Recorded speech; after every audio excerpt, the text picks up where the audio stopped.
अस्सलाम वालेकुम, आप देख रहे हैं नाउ, मैं हूं अली सरवर। आज का हमारा प्रोग्राम बहुत ख़ास होने वाला है, इसलिए कि साल का आखिरी बिल्कुल 2-4 दिन रह गए हैं और वैसे तो पूरे साल में जो भी हमने ख़बरें की उस पर तफसीली प्रोग्राम आइंदा 1-2 रोज़ में हम करेंगे और बताएंगे कि जो जो ख़बरें हमने दी उसमें किस हद तक कौन सी ख़बर दुरुस्त साबित हुई और प्रोग्राम जो हमारे रहे उनका क्या फ़ीडबैक आप लोग हमें देते रहे। लेकिन आज की सबसे बड़ी जो ख़बर अब तक चल रही है वो पेशावर हाई कोर्ट का फ़ैसला है, उस पर भी हम बात करेंगे और दीगर ख़बरें भी शामिल होंगी। सबसे पहले अपने मौजूद दोनों मेहमानों को तारुफ़ करा दूँ। नवेद ज़ुबैर साहब, सीनियर तजज़ियाकार, दानिशवर, बहुत शुक्रिया सर आपका। अनीस मंसूरी साहब, मारूफ सहाफ़ी तजज़ियाकार, बहुत शुक्रिया आपका भी।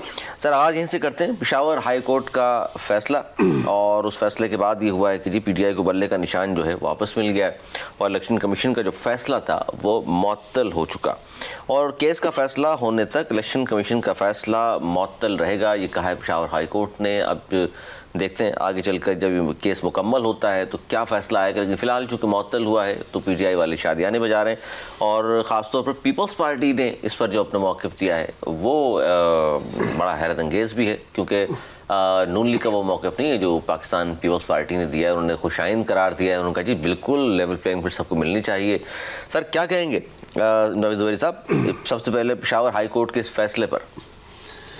बिस्मिल्लाहिर्रहमानिर्रहीम। हाँ, आज पेशावर हाई कोर्ट के फैसले के बाद पाकिस्तान की इंतखाबी सियासत जो चल रही है और जितनी भी इसमें जोड़ तोड़ हो रहे थे उसमें बहुत बड़ी तब्दीली आ गई और एक यकसर सूरत हाल चेंज हो गई है। और जहाँ PTI को एक बड़ा रिलीफ मिला है, कोई शक नहीं है, वहाँ नून लीग को बहुत सेटबैक हुआ है और जो नुकसान नून लीग को इस बल्ले के निशान की वजह से होगा वो बहुत अच्छी तरीके से इस पर वाकिफ़ है कि हमारे साथ अब क्या हो गया।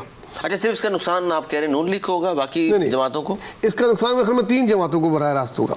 एक PMLN, JUI और कराची में MQM। अच्छा, MQM को भी नुकसान है? कराची में MQM को बड़ा नुकसान होगा, बहुत बड़ा नुकसान होगा अगर बल्ले पे इंतखाबी निशान अब मिल गया। अब मैं समझता हूँ अब ये इनसे लेना बहुत मुश्किल होगा, क्योंकि पेशावर हाई कोर्ट का फैसला है। अगर ये ज़्यादा से ज़्यादा सुप्रीम कोर्ट में चैलेंज करेंगे तो सुप्रीम कोर्ट का तो पहले ही मिजाज हमने देखा है कि वो तो चाहते हैं कि प्लेइंग लेवल फील्ड तमाम पार्टी को दिया जाए। और जो पेशावर हाई कोर्ट के फैसले में जो उन्होंने कमेंट लिखे हैं उसमें यह अगर एक पॉलिटिकल पार्टी से उसका निशान ही ले लिया जाए तो फिर क्या बच जाता है? तो जो इलेक्शन कमीशन ने जो फैसला दिया था जिसमें कहा था इंटर पार्टी इलेक्शन अजीबो गरीब आपने करा दिए हैं, तो आपने समझते हैं कोर्ट में जो सारी बातें होंगी तो फिर वहाँ शायद बरकरार रखा जाए इसको?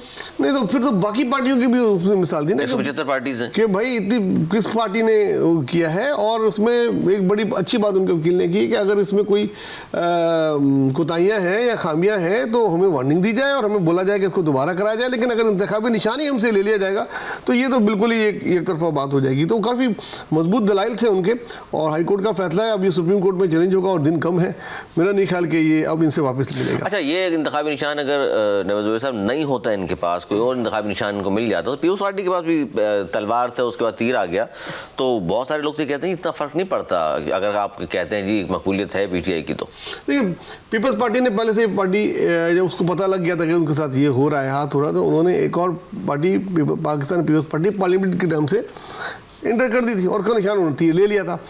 उस तो सूरत हाल इतनी ज़्यादा वो नहीं हुई। लेकिन अब क्या होता कि जब उनका पास निशान ही नहीं होता तो किसी के पास फूल होता, किसी के पास किताब होती, किसी के पास कितनी जगह हैसियत में लड़ते। हाँ, तो ये शहरों में तो मैनेज कर लेते लेकिन पूरे पाकिस्तान में मैनेज करना बड़ा मुश्किल होता है, हर उम्मीदवार के लिए अलग निशान से फिर वो करना। तो ये उनकी जीत है। दूसरा पीपल्स पार्टी को यस फ़ायदा होगा इसमें, इसलिए उन्होंने इसको वेलकम कहा है। एक तो उनका हमेशा से डांस ये रहा है कि सबको प्लेइंग लेवल फील्ड बराबर मिलनी चाहिए। दूसरा वो ये देख रहे हैं कि जब नून लीग की सीटें कटेंगी, JUI की वहाँ से कटेंगी और MQM की यहाँ से कटेंगी तो फ़ायदा उनको। अच्छा, पीपल्स पार्टी को इससे फ़ायदा होना है। अनीस मंसूरी साहब, पेशावर हाई कोर्ट के फैसले पर गुफ्तगू आप सुन रहे हैं नवेद ज़ुबैर साहब की। उन्होंने 3 पार्टियों का ये फ़ायदा है अगर उनको इंतखाबी निशानी मिल गया है और इंतखाबात में PTI इस तरह हिस्सा लेती है। उन्होंने कहा जी नून लीग, JUI और MQM को होगा नुकसान, पीपल्स पार्टी का वो कह रहे हैं फ़ायदा। आपको भी ये लगता है? बहुत शुक्रिया अली आपका। सबसे पहला बात तो यह है कि पाकिस्तान की सियासत, पाकिस्तान की अदलिया, पाकिस्तान का इलेक्शन कमीशन उस ड्रामे के स्क्रिप्ट पर मुकम्मल अमल करना है जहां हर मोड़ पर एक नया सस्पेंस क्रिएट किया जाता है।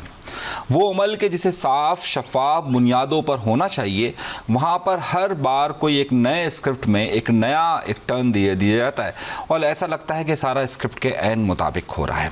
आप ये देखिए, ये क्या फैसला भी स्क्रिप्टेड किया है? आप ये देखिए कि वहां पर चीफ जस्टिस फरमाते हैं कि जो इस बात पे बहस करेगा, बात करेगा, वो भी गलत करार दे दिया जाएगा कि 8 तारीख को इलेक्शन नहीं होंगे।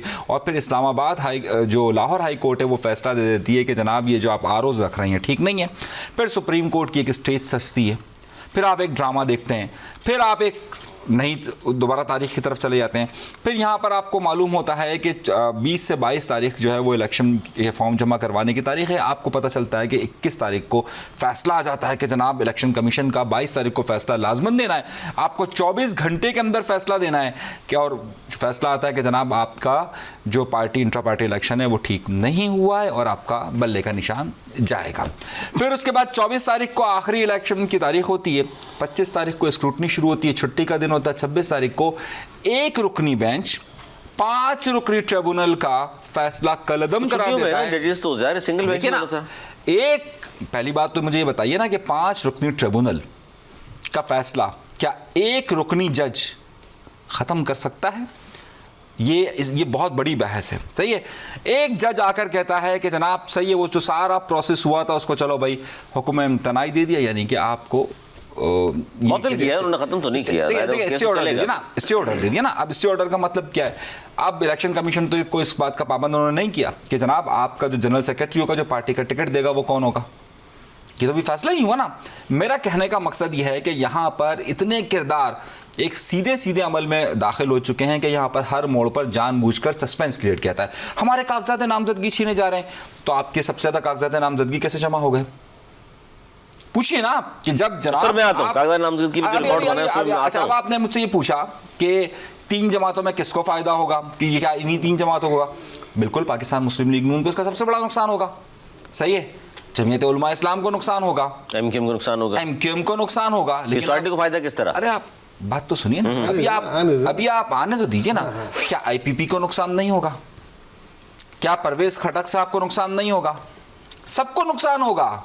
लेकिन एक सियासी जमात वो है कि जो सबको कमजोर करके अगर मगर के जरिए हमेशा अपनी हुकूमत बनाती है, उसका नाम पाकिस्तान पीपल्स पार्टी है। अगर मगर के तो वो क्या चाहती है? फायदा अपना, कि ये भी कमजोर हुआ, तहरीक इंसाफ भी कमजोर हुई। सही है, मैंने तो अपना कहीं ना कहीं लेवल प्लेइंग फील्ड के नारे लगाकर अपना हिस्सा मांग लिया। सियासत इसको नहीं कहते कि अच्छी चाल, स्मार्ट चाल चल दी आपने, आपको फायदा उसी से होता है। हाँ, इसको शातिरपन कहते हैं, सियासत नहीं, इसको सियासत नहीं कहते। आपको आवाम की खिदमत करनी है, नजरियाती बुनियाद पर आपको खिदमत करनी है, आपके अंदर वो अंसर तो है नहीं। लेकिन उन्होंने तो खुशाइन करार दिया पीपल्स पार्टी ने कि जी बहुत जबरदस्त फैसला है। अगर आप चाहते हैं ना उनके फायदे में ना, आपने अपने आप को सिंध में सेव किया, आपने लेवल प्लेइंग फील्ड का नारा लगाकर, लेवल प्लेइंग फील्ड मांगकर आपने लेकर सिंध और पंजाब को अपने सेव करने के बाद अब आप कहते हैं कि चलो अब उधर ऐसा करते हैं कि उधर सब टूटे हुए हों, डिवाइड एंड रूल के फार्मूले पर हो, मेरा खैर सेफ है। तो भाई अब अगर मगर के फार्मूले 10 इधर से पकड़े, 12 इधर से पकड़े, 4 इधर से पकड़े, और उनके हाथ में आप भी जाते हैं, हर एक के हाथ में आ जाते हैं ना सर। ये अगर देने वाले देना चाहें तो हर एक के हाथ में आ जाते हैं। इल्जामात की बुछाड़ कर दी है। मैं किसी इदारे पर तनकीद नहीं करूंगा। इलेक्शन कमीशन ने अपना काम किया, उसने बताया जो इलेक्शन की वो दाखिल किए हैं उसके लिहाज से वो उसको इंटर पार्टी इलेक्शन नहीं मानते। हाई कोर्ट ने अपना काम किया, वो एक ब्रॉडर उसमें देख रहे हैं कि अगर एक पॉलिटिकल पार्टी से आप उसका मूल्य ले लेंगे तो फिर क्या रह जाएगा। वो भी एन वक्त पर, हाँ, एन वक्त में तो उनके ख्याल में ये गलत था, तो उन्होंने उसको गलत करार दे दिया इलेक्शन कमीशन का। वो और भाई वो इलेक्शन कमीशन है, एक सरकारी इदारा है, वो एक हाई कोर्ट है। वो 6 के क्या, अगर वो 10 भी होते तो वो एक हाई कोर्ट का जज और मुअत्तल करने के बाद हाई कोर्ट ने कहा है कि अब इसको फुल बेंच सुनेगा, छुट्टियों के बाद वो फैसला कर लेगा। मजा नहीं आएगा उनको तो फिर वो सुप्रीम कोर्ट मजा नहीं आएगा। अगर उनको अच्छा नहीं लगेगा तो वो सुप्रीम कोर्ट चले जाएंगे, फिर सुप्रीम कोर्ट फैसला कर देगा। तो लेकिन इससे जिसको तकलीफ हो रही है वो साफ पता लग रहा है कि बल्ले के निशान से किसको तकलीफ हो रही है, उनको लड़ने देना चाहिए। हाँ, जो 9 मई में इन्वॉल्व हैं उनके कागजात मुस्तरद हो जाने चाहिए, वो होंगे। लेकिन इसके ये तो नहीं मतलब ना कि पूरी एक पार्टी को ही आप बैन कर दें। बल्ले का निशान लेने का मतलब है उस पार्टी को ही आपने खत्म कर दिया ना यार। एक पार्टी अपने निशान से पार्टी को इससे फायदा इस तरह कह रहे हैं, स्मार्ट मूव समझते हैं, बिल्कुल या शातिर इस तरह बता रहे हैं। देखें, कहते हैं ना कि सियासत एक शतरंज की बिसात है, तो जो अच्छा शातिर, जो अच्छा खेलने वाला वो अच्छा पॉलिटिशियन होगा। तो उन्होंने अपना काम किया, उन्होंने अपने एक फोन पे चलने वाली पार्टी अलग होती है। जो फूल आता है जी सर ये पीएस पार्टी की हमेशा तो रहा है कि वो एक फूल पे चलने वाली नहीं है, तो उन्होंने अपना दिखाया करके अपना हक माना और छीना जाता है पॉलिटिको। जो पार्टियां नहीं मानती वो फिर टांगा पार्टी बन जाती है। दूसरा उन्होंने बोला आईपीपी को और वो क्या नाम है भाई, उनको मैं पार्टी नहीं मानता तो मैं उनका क्यों जिक्र करूं? वो 4-4 आदमी को टोला है, 4-4 महीने नहीं हुए कॉल है फॉल में, तो उसको वो कोई पॉलिटिकल पार्टी है पाकिस्तान की जिसका मैं नाम लेता। नवेद भाई आज से 2 महीने पॉलिटिकल पार्टी का नाम लिया। मेरे मोजेज नवेद भाई का आप जरा 3 महीने पुराना सच चेक कर लीजिए, वो तो पीटीआई को भी पॉलिटिकल पार्टी नहीं मानते थे। वो ये कहते थे कि नहीं वो तो फैन क्लब से। देखिए आप देखिए नवीद सर, ये अगर कहा है आपने तो फिर देखिए नवीद भाई, मैं हमें भी बोलने दीजिए ना, बोलने दीजिए ना यार, हमें भी तो आप बोलने दीजिए ना। हमेशा से आप छोटे सूबों के साथ यही करते हैं, तो मसला सारा यही है। आप बोले देखें, मसला सारा ये है कि आपने ये बात कही कि भाई पाकिस्तान पीपल्स पार्टी तो अपना एडवांटेज देगी ना, वो डिवाइड एंड रूल सही है, और पीटीआई किसी भी सियासी जमात पर पाबंदी नहीं लगनी चाहिए, हम हमेशा से कहते हैं। लेकिन मैं ये कहना चाह रहा हूँ कि ये जो स्क्रिप्ट राइटर्स हैं जो स्क्रिप्ट को लिख रहे हैं, वो ड्रामे में हर जगह पर एक नया सस्पेंस क्रिएट कर देते हैं। आप लाहौर हाई कोर्ट का फैसला देखिए, एक रुकनी जज जो है वो फैसला कर देता है, जिस पर चीफ जस्टिस ने कहा क्या एक जज जो है वो फैसला कर देता है। बिल्कुल इसी तरीके से ये एक रुकनी जज 25 करोड़ अवाम के मुकद्दर का फैसला कर रहा है, और वो सुनिए ना 25 करोड़ अवाम के मुकद्दर का फैसला कर रहा है ना, वो कह रहा है भाई पीटीआई को मिलेगा नहीं होगा। इस वक्त पूरे पाकिस्तान की खबरों की नजर, सबकी नजर किस खबर पर है? तो आप भी इस बात को तो दोस्त समझ रहे हैं कि बल्ले का इंतखाबी निशान अगर ना हो पीटीआई के पास तो फिर मामला तितर बितर होगा। देखिए नहीं, मैं ये कहना नहीं चाह रहा, मैं ये कहना चाह रहा हूँ कि भाई पीटीआई एक सियासी जमात है, पीटीआई एक सियासी जमात है, बल्ला उसका इंतखाबी निशान होना चाहिए। मैं ये कहना चाह रहा हूं कि ये जो आप बार बार ड्रामे क्रिएट कर रहे हैं ना, इस ड्रामों को ख़त्म कर दीजिए। ये जो आप स्क्रिप्ट के मुताबिक कभी ये यहाँ से कूद पड़ता है, कभी एक यहाँ से कूद पड़ता है, भाई एक साफ शफाफ इलेक्शन होने चाहिए।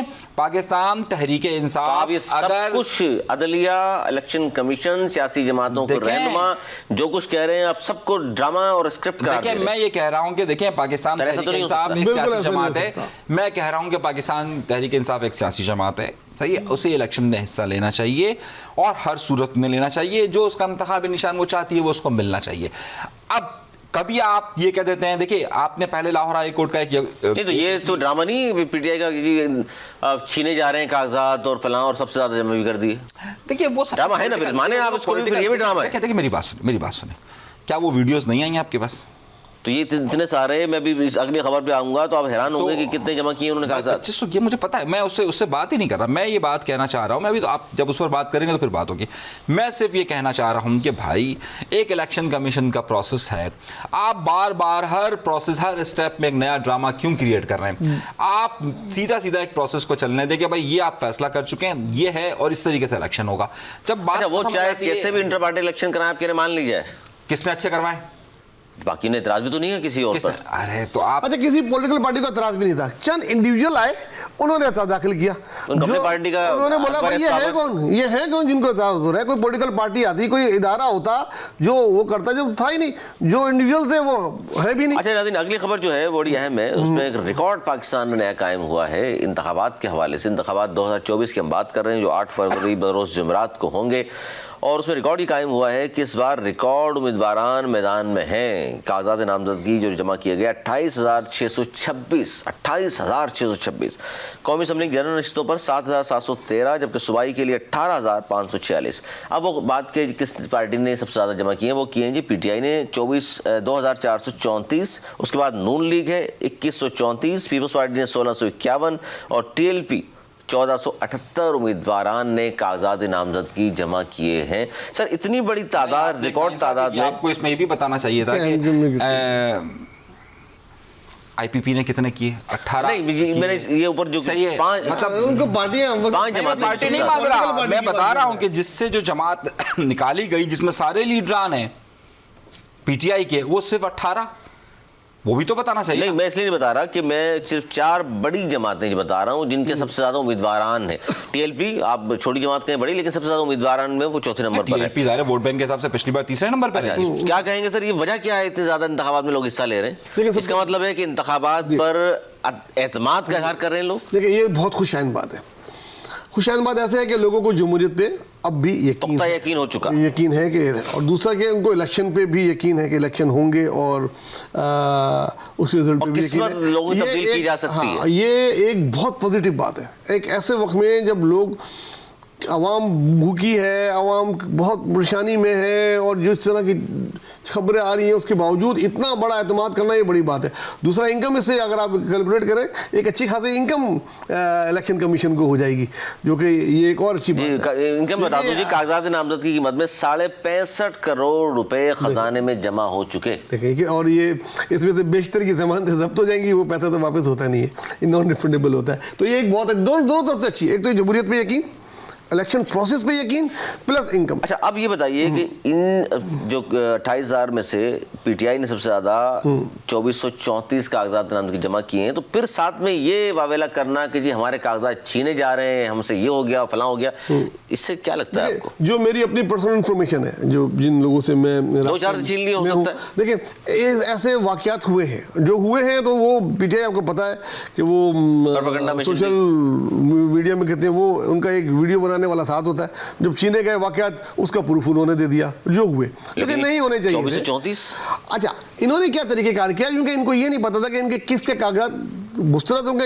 एक हल्के से 5-5, 4-4 लोगों ने जमा किए पीटीआई के, तो इसलिए इनके नंबर ऑफ वो ज्यादा हैं। क्योंकि जो उसको मैं जानता हूं, मैं अभी नाम नहीं लेना चाहता, उन्होंने खुद बताया कि उसने 5 लोगों को अपने साथ 5 लोगों को और जमा करवाया है, और एक उम्मीदवार ने एक ही हल्के से 2 दफा जमा कराए।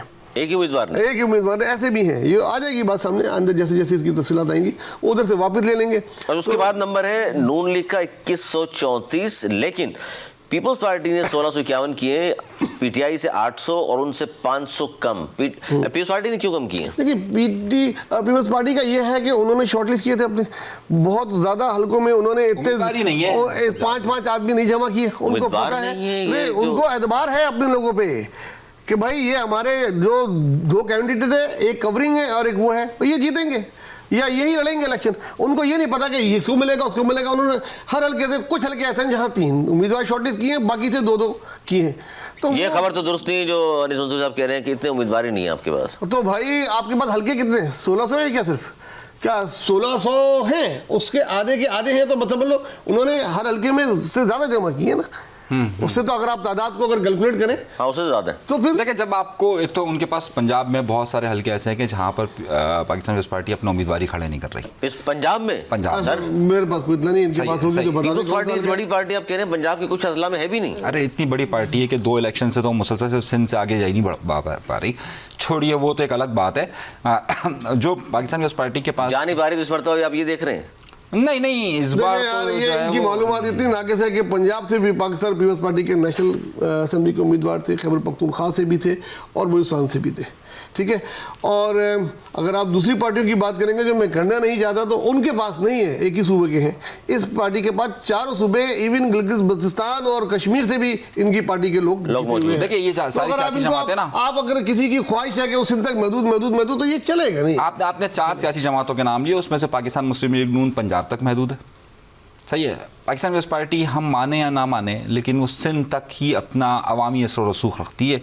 बाकी सब जगह से वो जो बलूचिस्तान से बाप पार्टी पूरी शामिल होगी नून लीग के साथ? नहीं, वो तो कभी यहाँ कभी वहाँ, आपको पता है जहाँ बाप का फरमान होता है हमेशा औलाद जो है वो उस पर अमल ज़रूर करती है। तो वो ज़ाहिर है वो एक अलग बहस है, वो तो कभी इस तरफ चली जाती है कभी उस तरफ चली जाती है, तो उनकी मर्जी है। और अगर ज़ाहिर है, जिस तरह की बात करें, मैंने बहुत सारे सवाल तो करना छोड़े हुए, पता है आपको। हाँ, तो बस वो आपकी मर्जी है। लेकिन जो दूसरा पहलू है वो ये देखिए कि ये 2 सियासी जमातें तो वहाँ हैं, लेकिन पाकिस्तान जो 4 जमातों की आपने बात की उसमें टीएलपी भी आप दोनों ने अभी तक गुफ्तगू नहीं, जिन्होंने 1478 लोग खड़े किए हैं। तो आप पहले, मैं इस तरफ आ जाऊँ, इस पर रह गया था आपका, एक जुमला दे दें इस पर। टीएलपी पे क्या पोजीशन नजर आ रही है आपको? 4 सूबों में उम्मीदवार खड़े किए हैं, कराची में भरपूर मुहिम चला रहे हैं वो लोग। देखिए, टीएलपी के पास वोट बैंक पूरे पाकिस्तान में इंटैक्ट है, इसमें कोई शक नहीं है। कितना है? मेरे ख्याल में तीसरी नंबर पर, तीसरी। तो इस बार क्या नजर आ रहा है? देखिए, उनको इससे ज्यादा क्यों उम्मीद है, इससे ज्यादा क्यों उम्मीद है? मेरा तज़िया ये है कि देखिए, नंबर ऑफ वोट तो उनके पास बहुत सारे होंगे, लेकिन इलेक्टेड जो नेशनल असेंबली के मेंबर हैं ना, वो महदूद होंगे, उनके पास बहुत कम होंगे। ये वोट काटेंगे बहुत सारी पार्टियों की काटेंगे। अगर उन्होंने किसी पार्टी के साथ इत्तेहाद कर लिया तो उनके नंबर। कराची में किसको नुकसान पहुंचाएंगे ज्यादा? वो कराची में वो MQM को नुकसान पहुंचाएंगे, इस पार्टी को नहीं। पीपल्स पार्टी का वोट बैंक नहीं है ना, ये मजहबी वोट है। अच्छा, सुन्नी तहरीक से इत्तेहाद जो किया है टीएलपी ने, देखिए अली, ये पहली बार तहरीक लब्बैक पाकिस्तान ने अपनी 6 साला जो सियासी तारीख़ है उसमें पहली बार किसी सियासी जमात के साथ बराह रास्त इत्तेहाद किया, सियासी मजहबी जमात के साथ। अब देखें, सुन्नी तहरीक को 2 हिस्सों में तकसीम है, एक सरवत यास कादरी साहब के साथ है और एक दूसरा हिस्सा जो इस वक्त उनके मरकज़ पर मौजूद है। अब उन्होंने जो डील की है उसके मुताबिक उन्होंने 3 सीट्स दी हैं सुन्नी तहरीक को, लेकिन इन वो तीनों लोग जो हैं वो क्रेन के निशान से इंतखाब लड़ेंगे, लेकिन वो होंगे सुन्नी तहरीक के लोग होंगे। सुन्नी तहरीक के उम्मीदवार उनके होंगे, उम्मीदवार होंगे, लेकिन क्रेन और 3 बड़ी मजबूत सीट्स दी हैं। 103 देखिए 103 PS 103 दिए उनको, फिर उनको 91 PS दिए और 237 दिए। ये तीनों वो सीट्स हैं कि जहां पर पिछली बार तहरीक लब्बैक पाकिस्तान का 20-20 हज़ार वोट गिरा है। तो 20-20 22-22 हज़ार वोट वाली जगह देना, और इस वक्त जबकि मुख्तलिफ सियासी जमातें टूटी हुई हैं, तो उस सूरत में ये ज़ाहिर है बहुत मजबूत। TLP को तो ये मसला दरपेश नहीं है, जो दूसरी जमातें आजकल कुछ जमातें बात कर रही हैं जी हमें लेवल प्लेइंग फील्ड का, उनका तो इशू नहीं है जी। तहरीक लब्बैक पाकिस्तान को उससे ज़्यादा है। तहरीक लब्बैक पाकिस्तान का इस वक्त, हालांकि उनका तो जो बैकग्राउंड है, बहुत सारे लोग बहुत सारी बातें करते हैं। देखिए, तहरीक लब्बैक पाकिस्तान का इस वक्त जो है वो आपको मालूम होगा कि टीवी चैनल पर मुकम्मल बाइकआउट है। तहरीक लब्बैक पाकिस्तान के कैंडिडेट्स को टीवी चैनल्स आमतौर पर नहीं लेते हैं। तहरीक लब्बैक पाकिस्तान का उस एरिया के अंदर सियासी मौक़िफ़ होने के बावजूद भी उन्हें जगह नहीं दी जाती है। अब तहरीक लब्बैक पाकिस्तान की शिकायत ये हैं कि ना सिर्फ उन्हें मीडिया में रोका जाता है, बल्कि उनके ख़िलाफ़ लॉबिंग की जा रही है और उनके ख़िलाफ़ उम्मीदवारों को खड़ा किया जा रहा है जो कि उन्हीं के मसलक से ताल्लुक़ रखते हैं। तो तहरीक लब्बैक पाकिस्तान का इस वक्त जो मुतल्लिका लोग हैं और जो इदारे हैं उसके हवाले से काफ़ी अपने तहफ़्फ़ुज़ात का इज़हार कर रही है, और अभी पिछले दिनों उन्होंने जो है वो इस हवाले से काफ़ी प्रेस कॉन्फ्रेंसेस भी की हैं। अच्छा नवीद साहब, 27 दिसंबर मोहतरम बेनज़ीर भुट्टो, उसके हवाले से मैं चाहूँगा कि ज़रूर हम बात करें, क्योंकि वहाँ बिलावल भुट्टो ज़रदारी साहब के बारे में कहा जा रहा है कि बड़ा अहम उन्होंने ख़िताब भी करना है, कुछ हो सकता है इंतखाबात के हवाले से कोई इस तरह की चीज़ भी सामने आ जाए जो वो बात करना चाह रहे हैं। आप मोहतरमा के हवाले से क्या कहेंगे, और ख़ास तौर पर, और इस ख़ास तौर पर जब बिलावल आएंगे ख़िताब करने, तो क्या लगता है आपको इलेक्शन के हवाले से कोई नई बात नज़र आएगी हमें? देखिए, मोहतरमा बेनज़ीर भुट्टो की जब भी यौम शहादत आता है, बल्कि वो दिसंबर शुरू होता है, तो सिंध में एक अजीब सी फ़ज़ा हो जाती है, और जैसे जैसे ये तारीखें आगे बढ़ती हैं बिल्कुल सोग जैसा समा होता है। अब कल जब ये बिलावल भुट्टो उधर तकरीर कर रहे होंगे तो बड़े जज्बाती मंजर उधर ऑलरेडी होंगे, और कल अपने ख़िताब में जब उन्होंने बोला है कि मैं अपना मंशूर पेश करूँगा, जो PS पार्टी का मंशूर है, जिसमें कि बहुत सारे सरप्राइजेज़ होंगे उसके, तो वो एक बड़ा अहम खिताब होगा, और उससे एक तरीके से इलेक्शन मुहिम का बाकायदा आगाज़ हो जाएगा, क्योंकि उसके 2 दिन के बाद वो अपने कैंडिडेट फाइनल करने का भी ऐलान कर चुके हैं। तो ये बड़ा अहम खिताब होगा और बड़ी जज्बाती इसमें वो होगी, और इसमें सिंध में जिस तरह PS पार्टी को भुट्टो की शहादत से फ़ायदा हुआ है, इस तरह बेनज़ीर भुट्टो की शहादत से भी सिंपैथीज़ हैं। फिर यह है कि एक बहुत बड़ी नाइंसाफ़ी हुई है, तो वो तो तासुर रहेगा ही हमेशा जब तक है। क्या कहेंगे अनीस मंसूरी साहब? देखिए, आपके सवाल के 2 हिस्से हैं। पहला हिस्सा जो है वो मोहतरमा बेनज़ीर भुट्टो साहिबा के हवाले से। ज़ाहिर है मोहतरमा बेनज़ीर भुट्टो साहिबा दुख्तर मशरिक़, और ख़ास तौर पर इस हवाले से कि उन्होंने पाकिस्तान बल्कि मुस्लिम ममालिक की जो है वो पहली ख़ातून वज़ीर आज़म रही है। उस ज़माने में कि जब यूरोप में शायद ख़वातीन को वो आज़ादियाँ हासिल नहीं थी, उस ज़माने में मोहतरमा बेनज़ीर भुट्टो ने जिस तरीके से सियासत की है, जिस तरीके से उन्होंने ज़िया की आमरीत का मुकाबला किया, जिस तरीके से उन्होंने कैद काटी, जिस तरीके से उन्होंने अपने वालिद की फांसी देखी और उनके जनाजे तक में शिरकत वो नहीं कर सकी, जिस तरीके से मोहतरमा बेनज़ीर भुट्टो ने अपनी सियासी तारीख़ लिखते हुए जिलावतनी गुजारने के बाद यहाँ पर कदम रखा, किस तरीके से उनके ख़िलाफ़ फिर साजिशें की गई और किस तरीके से ख़ातून होते हुए उन्होंने इस मर्दों के माशरे में मुकाबला किया। मेरे ख़्याल से अगर जब तारीख़ लिखी जाएगी तो वो अपनी मिसाल आप होगी। और फिर जिस तरीके से उन्होंने जमहूरियत के लिए अलम उठाया, एक लंबी जिलावतनी गुजारने के बाद जब वो परवेज़ मुशर्रफ के दौर में वापस आती है, अपनी जान को ख़तरों में डालने के बावजूद वो लोगों में जाती है और लोगों के और इदारों के इनकार के बावजूद वो आवाम में घुलती मिलती है और फिर एक बार लियाकत बाग में तारीख़ दोबारा से अपने आप को दोहराती है। एक वज़ीर आज़म को वहाँ शहीद किया जाता है और फिर दूसरी वज़ीर आज़म को वहाँ पर शहीद किया जाता है। तारीख़ यकीनी तौर पर हमेशा मोहतरमा को याद रखेगी। और दूसरा सबसे अहम नुक्ता जो है वो ये है कि जो सिंध की सियासत है, ख़ास तौर पर सिंध और पाकिस्तान की जो सियासत है, उसमें मोहतरमा बेनज़ीर भुट्टो को हमेशा एक मासूम की शहादत के तौर पर देखा जाएगा और उनका वोट बैंक हमेशा उसी तरीके से इंटैक्ट रहेगा जब तक मोहतरमा बेनज़ीर भुट्टो। मोहतरमा की शहादत के बाद पीपुल्स पार्टी उसी डगर पर है, आपको लगता है, या कुछ? देखिए, लोगों की मोहतरमा से मोहब्बत है, लोगों की भुट्टो से मोहब्बत है। जिस तरीके से हर सियासी जमात में उसके कायद से मोहब्बत होती है, जिस तरीके से मुस्लिम लीग नून में नवाज शरीफ से हो, इमरान खान से हो, MQM में अल्ताफ़ हुसैन से हो, या दीगर लोगों की किसी पे भी हो, अपने कायद के साथ मोहब्बत होती है। और उनके कायदीन, जब एक कायद लोगों के लिए अपनी जान की कुर्बानी देता है तो फिर ये बात जहन में रखिए कि उस कायद से मोहब्बत होती है। उसके बाद उसके बाकी तमाम गुनाहों को, उसकी जमात के गुनाहों को माफ़ कर दिया जाता है, उसे दरगुजर कर दिया जाता है। आज भी आप ये कह रहे हैं कि वोट पड़ता है तो भुट्टो के नाम पर, भुट्टो के नाम, कारकर्दगी पर नहीं? देखिए, कारकर्दगी तो बहुत हमारे यहाँ पर सियासी जमातों के नारे, स्लोगन और शख्सियत पर लगता है। जो वोट बैंक है वो भुट्टो का था और उसके बाद अब बेनज़ीर का वोट है। और बेनज़ीर की शहादत ऐसा वाक़या नहीं है कि जिसे ये कौम इतनी जल्दी भुला सके। ख़ुसूसी तौर पर अभी बेनज़ीर की शहादत को आप देखिए कि 15 साल हुए, सही है। और अभी जब भुट्टो की सियासत की, अवामी सियासत को, ये 7 साल थे जब उन्हें फांसी दी गई। बेनज़ीर भुट्टो की अवामी सियासत के 30 साल हैं। भुट्टो की शहादत के 7 साल को जब ये कौम 40 साल तक नहीं भूल सकी, तो बेनज़ीर भुट्टो की 30 साला सियासत को और उनकी शहादत को ये 15 सालों में तो नहीं भूल सकते ना। बिल्कुल। तो ये तो ज़ख्म। अच्छा, इस पर और ख़ास तौर पर बिलावल भुट्टो ज़रदारी साहब के मैं इस बयान की तरफ आऊँगा सर। उन्होंने बड़ी अहम एक गुफ्तगू की है। उन्होंने जो गुफ्तगू की उसमें ये कहा, हालांकि वो ख़ुद पिछली हुकूमत में हिस्सा थे PDM का, उन्होंने कहा जी 17 वजारतें बंद करेंगे हम और 300 यूनिट तक बिजली मुफ्त देंगे। हालांकि पिछली गवर्नमेंट में जितनी वजारतें थी, लोग कहते थे जी पता नहीं 80 वजीर बना दिए हैं कि 90 वजीर बना दिए। बिल्कुल ऐसे ही था कि वजारतें जैसे जैसे पीपल्स पार्टी की गवर्नमेंट थी, उसके बाद नून लीग की आई तो उन्होंने 20 वजारतें बढ़ा दी थी। उसके बाद इमरान खान की आई जो कहकर आया था कि मैं कम करूँगा, वो 60 पे ले गया था। और नून लीग ने तो हद कर दी थी। अभी PDM की जो गवर्नमेंट थी वो सबको मिला के बहाने बनाने के बाद, इस बार भी अगर गवर्नमेंट कौमी हुकूमत बनी तो आप नहीं समझते कि बिलावल का ये कहना 17 वजारतें बंद कर देंगे? पार्टी का मंशूर है, इनकी पार्टी के मंशूर में ये है कि 17 वजारतें फालतू हैं, उसको हम ख़त्म कर देंगे और 1500 अरब रुपए इससे बचेंगे।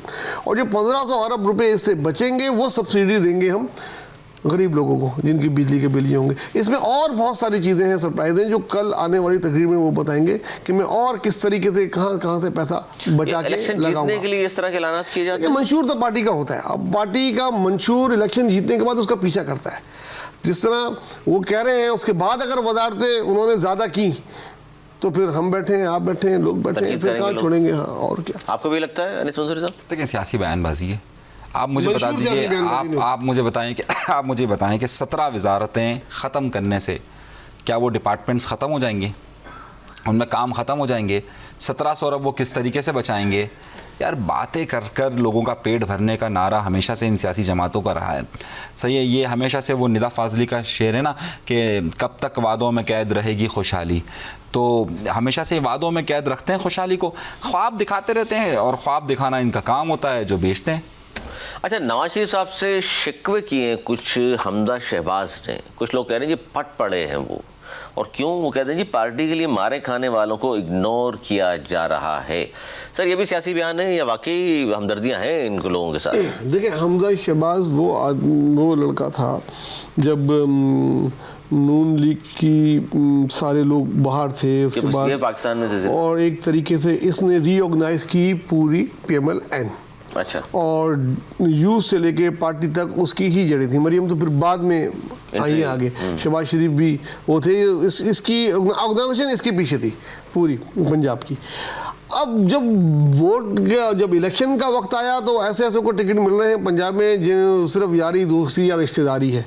तो उसमें किसी ने तो बोलना था, छोटी मोटी आवाज़ें आई। उसके बाद जो है इसने जब ये बात बोली तो ये एक बहुत बड़ी बात है कि एक पॉलिटिकल वर्कर की हैसियत से जो ऑर्गेनाइज़र रहा हो पंजाब का, और साबिक वज़ीर-ए-आज़म का बेटा भी है और साबिक खुद वज़ीर आला रहे पंजाब खुद वज़ीर आला और वज़ीर आला के उम्मीदवार भी हुए हैं। तो उनकी तरफ से ये बात कर, मुस्लिम लीग नून की आगे मैं बहुत सारे मसाइल देख रहा हूँ आने वाले इलेक्शन में। बहुत इनके अंदरूनी भी मसाइल हैं, बैरूनी भी हैं, और अब ले दे के ये बल्ला भी इनके सर पे पड़ गया है, तो ये आने वाले इलेक्शन में हॉट वाटर्स में ही होंगे। आप क्या कहेंगे? बल्कि मुझे यहाँ तक डर है कि इलेक्शन से भाग ना जाए। अच्छी बात है हमजा शहबाज ने बात कही, लेकिन ये अलम उस वक्त भी उठाते कि जब उनको वज़ीर आला बनाया जा रहा था और उनके वालिद मोहतरम वज़ीर आज़म थे। उस वक्त जब हम ये बात कहते थे कि ये तो सिर्फ घर वालों को नवाज रहे हैं, तो उस वक्त तो हमजा शहबाज इग्नोर किया गया, बहुत सारे सीनियर लोग मौजूद थे। उस वक्त तो हमजा शहबाज वो वास्केट पहनकर जो है वो बैठा करते थे। सही है, जब अपनी बारी होती है, जब हो तो बड़ा अच्छा होता है, जब दूसरों की बारी आए तो बुरा लग जाता है। तो मेरे भाई हमजा शहबाज को उस वक्त बात करनी चाहिए थी कि जब वालिद जो है वो वज़ीर आज़म की कुर्सी पर और बेटा वज़ीर आला की कुर्सी पर हो और पाकिस्तान का सबसे बड़ा सूबा हो, सही है, और वहाँ पर सियासत कर रहा हो, तो उस वक्त अगर जायज़ था तो आज भी जायज़। आखिरी लम्हात प्रोग्राम की चाहूँगा जल्दी बात करें। तलाल चौधरी साहब फरमा रहे हैं हमें बल्ले और बल्ले वाले से कोई ख़तरा नहीं है, आ गया तो ठीक है। देखिए ये तो सियासी बयान है ना, ये तो सब कहते हैं, सही है। ये उसी तरह का बयान है कि जिस तरीके से हमारे यहाँ कराची में भी एक साहब कहते हैं कि हाँ हो जाए तो देख लेंगे, तो जब वो हो जाए तो देख लेंगे, तो कहने दीजिए उनको भी। मियाँ साहब को वापस आने में बहुत देर कर दी, ये कह रहे हैं जी साबिक वज़ीर आला सिंध मुराद अली शाह। वो कहते हैं जी अब हम जानते हैं कौन मुश्किल वक्त में साथ रहा, कौन मुल्क छोड़कर भाग गया, और पीपल्स पार्टी के खिलाफ माजी में भी इत्तेहाद बनते रहे, इस बार भी बन रहे हैं, सब नाकाम होंगे, लेकिन मियाँ साहब ने आने में बहुत देर की है। देखिए ये बात तो, और चूंकि देर वाली बात आ गई तो मैं चाहता हूँ जाते जाते इस पर भी ज़रूर बुलाएं, जो ये बहुत दूर अंदेशी की बात कर दी है बिलावल भुट्टो ज़रदारी साहब ने। नाजरीन, या वाकई कुछ ऐसा होने वाला है या सिर्फ एक इंतखाबी बात कर दी। उन्होंने कहा जी इस बार जो मियाँ साहब कैंपेन चला रहे हैं, पहले तो चलाते रहे मुझे क्यों निकाला, वो कह रहे हैं अब मुझे क्यों बुलाया। सर इसमें कोई सदाकत है या तफन्नुन कह दिया उन्होंने? जिस वक्त वो आए थे ना तो उनको लाडले का खिताब दे दिया गया था कि भाई उनके केसेस भी ख़त्म हो रहे हैं, ये भी हो रहे हैं, और वो जनाब कौम से खिताब कर रहे हैं पीछे झंडा पाकिस्तान का उसका लगा के अपने आप को प्राइम मिनिस्टर समझ के, और बोला कि लिख लो कि मैं अगला वज़ीर आज़म हूँ। वो आहिस्ता आहिस्ता उसके खबारे से हवा निकलती जा रही है, और जो उनको जिन लोगों ने ज़मानतें दी थी, बताया था कि भाई PTI जेल में होगी या रेल में होगी और ये इलेक्शन नहीं लड़ेगी, बल्ले का निशान नहीं मिलेगा, जो भी इनके मेडिएटर थे जो वो आहिस्ता आहिस्ता मैंने कहा कि हाथ ही नहीं बल्कि टांग होती नजर आ रही है इनके साथ। तो ये है। दूसरा इनके अंदरूनी, क्योंकि मियाँ साहब भी माशाल्लाह 74 साल के हो गए, अल्लाह ताला उनको और ज़िंदगी दे, 74 साल की उम्र को पहुँच चुके हैं। उधर शहबाज शरीफ की भी जो सेहत है, जो उम्र है, वो सब पता है। इनके अंदर मरियम हमजा में क़यादत की कशमकश है, और वो उनको बहुत नुकसान पहुँचाएगी। तो वो मुस्लिम लीग नून परेशान है, और ख़तरा ये है पीपल्स पार्टी को कि ये और इसाक डार फिर मुल्क से चले नहीं जाए। तो देखें आगे सियासत में बहुत कुछ हो सकता है, नए मोड़ ऐसे सरप्राइजेस मिले जैसे ये। आपको लगता है कि यही होने वाला है कि मुझे क्यों बुलाया, कहेंगे नवाज शरीफ? क्यों कहा बिलावल साहब ने? देखें नवाज शरीफ को उनके बड़े करीबी रुफ़क़ाए कहते थे कि मियाँ साहब लंदन में रहे। ये मियाँ साहब को शौक़ था कि जनाब अवाम मेरे साथ होगी और मैं अपना मुकदमा लड़ूंगा। ये बात आप दोनों इसलिए कर रहे हैं सिर्फ कि बल्ला इंतखाबी निशान मिल गया उसको? नहीं, बल्ला वजह नहीं है। और बहुत सी वजूहात हुई हैं। देखिए बल्ला वजह नहीं है। देखिए मेन मसला पता क्या है, मियाँ साहब अगर लोग ये कहते हैं कि बिलावल ये कहते हैं कि वो ये कहेंगे मुझे क्यों बुलाया, तो मैं आपसे ये अर्ज़ कर रहा हूँ कि इस बार नवाज शरीफ ख़ुद अपनी मर्ज़ी से आए हैं। नवाज शरीफ को लोग मना कर रहे थे कि अभी आपके लिए सियासी माहौल वो नहीं है। अपनी मर्ज़ी से आए? जी बिल्कुल। उन्होंने कहा कि मेरे लिए सारे इंतजामात किए जाएँ, फ़लाँ जगह फ़लाँ सारे मामलात। तो मियाँ साहब ये समझते थे कि जनाब पाकिस्तान वही है जो 2016-17 में वो छोड़ कर गए, लेकिन पाकिस्तान की आवाम का मिजाज और पाकिस्तान की अशराफिया का मिजाज और पाकिस्तान के मुक़तदरा हलकों का मिजाज और पाकिस्तान के सियासी रहनुमाओं का मिजाज अब बहुत बदल चुका है। सर जाते जाते आखिरी आप दोनों से सवाल कि कराची पाकिस्तान का सबसे बड़ा शहर, इसके हवाले से अब तक जो कागजात नामजदगी जमा किए गए हैं उसमें बड़े बड़े नाम भी शामिल हैं, कुछ गैर मारूफ नाम भी शामिल हैं। सर कुछ सरप्राइजिंग एलिमेंट नज़र आ रहा है आपको इस सारे सिनेरियो में? देखिए आज के बाद से सरप्राइज़ होगा। आज तक तो मेरे ख्याल में हल्के तक पता थे कि भाई फला हल्के से फला जीतेगा, इतनी सीटें पीएस पार्टी की होंगी, इतनी एमक्यूएम की होंगी, एक दो जमात इस्लामी ले लेगी, एक दो मुस्लिम लीग ले लेगी, तकरीबन फिगर हर एक के पास तस्वीर निकाल के पास बराबर थी। लेकिन आज जो बल्ले का निशान आ गया है, इससे जहां पंजाब की सियासी सूरत चेंज होगी, वहां कराची की सूरत उसके बाद सबसे ज़्यादा चेंज होने वाली है। और बहुत सारे ऐसे हल्के जो कि दावे थे कि हम 16-15 सीटें लेंगे, मेरा ख्याल है कि अब उनको दोबारा सोचना पड़ेगा। सर आपको भी लगता है जिनकी तरफ इशारा कर रहे हैं उनको दोबारा सोचना पड़ेगा, क्योंकि उन्होंने तो कहा है 2013 वाली पोजीशन में जा रहे हैं वापस, और लोग उनके साथ हैं और जल्द से देख रहे हैं अब उनके जिस तरह के हो रहे हैं। अच्छा देखिए, इसमें दो चीज़ों को हम माइनस कर रहे हैं।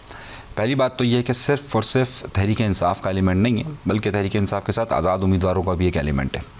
और फिर मुख्तलिफ, जिस तरह हमने अभी बात की TLP या सियासी जमातों का इत्तेहाद है, फिर पाकिस्तान पीपल्स पार्टी के लिए प्रॉपर लेवल प्लेइंग फील्ड की तैयारी है पीपल्स पार्टी के लिए। तो सरकार आप देखते हैं ना कि जिस तरीके से लेवल प्लेइंग फील्ड मिल रही है, पहली तो बार उनको मिल रही है इनके ख्याल में। हाँ, तो पहली बार तो नहीं मिल रही, वो तो अब कई बार मिल चुकी है। तो पीपल्स पार्टी ने कहा हमें कभी नहीं मिली, आज भी नासिर शाह ने कहा है कि जी हमें नहीं मिली आज तक। कभी नहीं मिली, फिर भी इलेक्शन लड़ते आए। कहने को तो असेंबली से नहीं भागे, कहने को तो वोट से नहीं भागे, PTI कहने को तो PTI भी आज ये कहती है कि 2018 में जो है वो हमें नहीं मिली थी।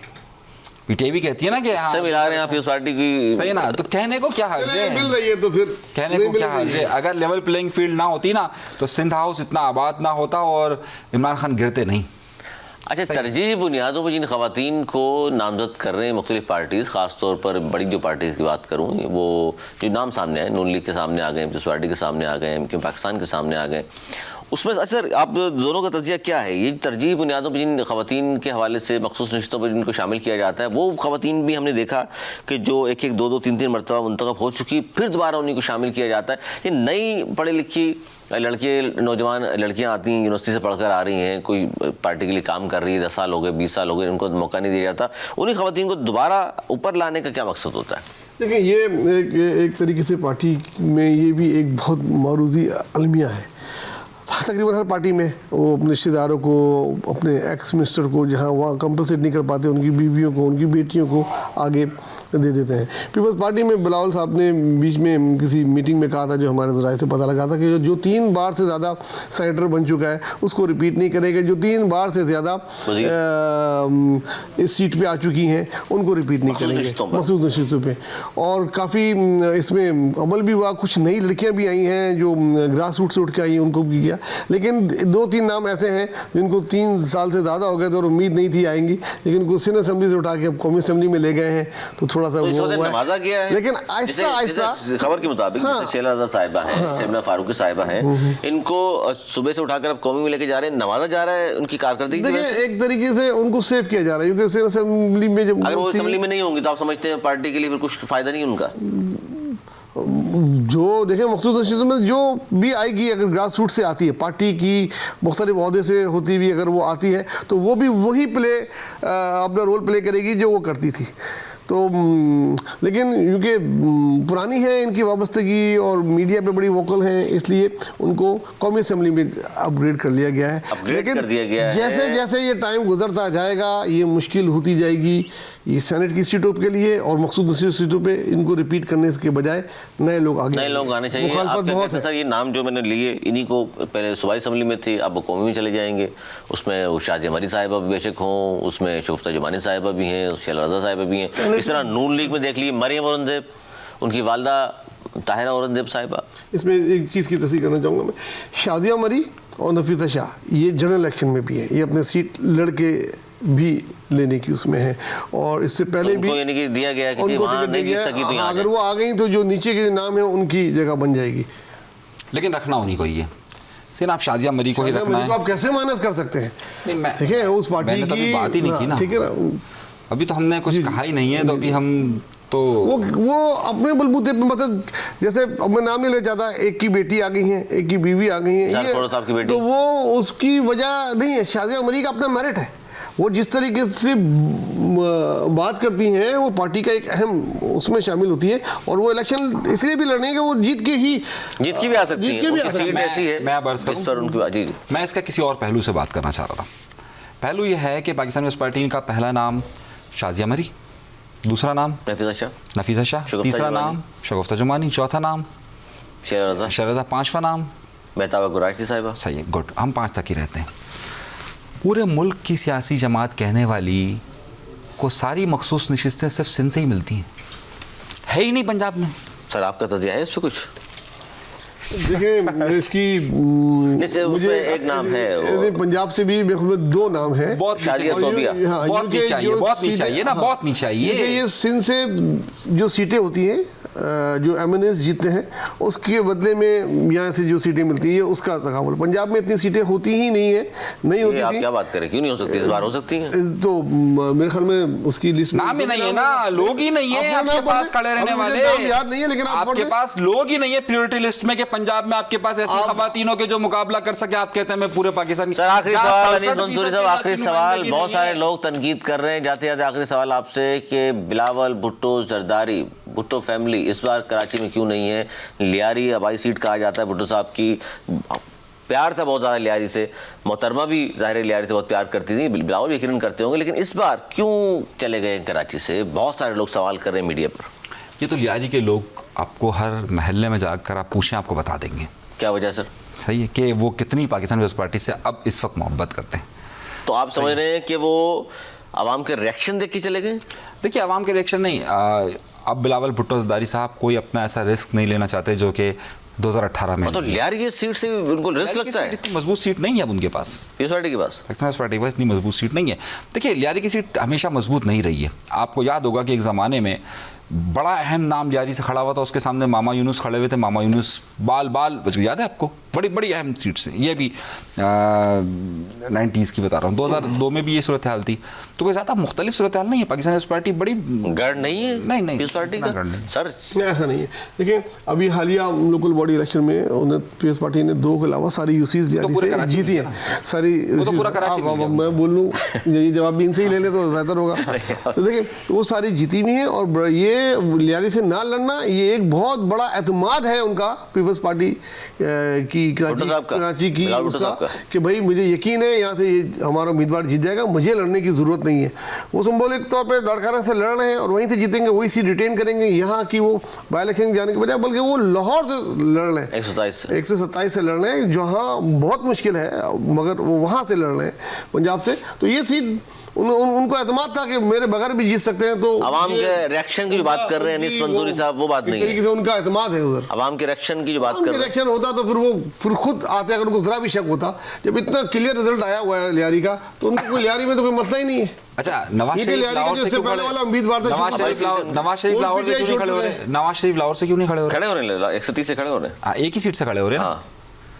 सही, 130 से ही, ठीक है। और कागजात मंजूर हो गए, ये भी एक हैरानकुन बात। चले चलिए, बहुत सारी चीज़ें हैरानकुन, आगे सरप्राइज मिलते रहेंगे आपको। हमारा प्रोग्राम आप देखते रहिए, सरप्राइज बहुत सारे हैं हमारे दोनों मौजूद मेहमानों के बाद जो आपको हमारे अगले प्रोग्राम में मिलते रहेंगे। ख़ास तौर पर अब जो हम प्रोग्राम करेंगे वो बहुत सारी चीज़ें क्लियर हो चुकी होंगी, स्क्रूटनी का अमल मुकम्मल ना भी हुआ हो तो बहुत सारी चीज़ें सामने आ रही होंगी, तो उस पर भी हम बात करेंगे आने वाले प्रोग्राम में। और नया साल शुरू होगा, उसके हवाले से भी दोनों मौजूद मेहमानों से हम पूछेंगे इनकी सियासी बसीरत क्या कहती है, क्या कुछ होगा 2024 में, क्योंकि बहुत सारी चीज़ें क्लियर हो चुकी होंगी 31 दिसंबर तक। आने वाले प्रोग्राम तक के लिए मुझे मेरे मौजूद मेहमानों को दीजिए इजाज़त। मौलाना के बाद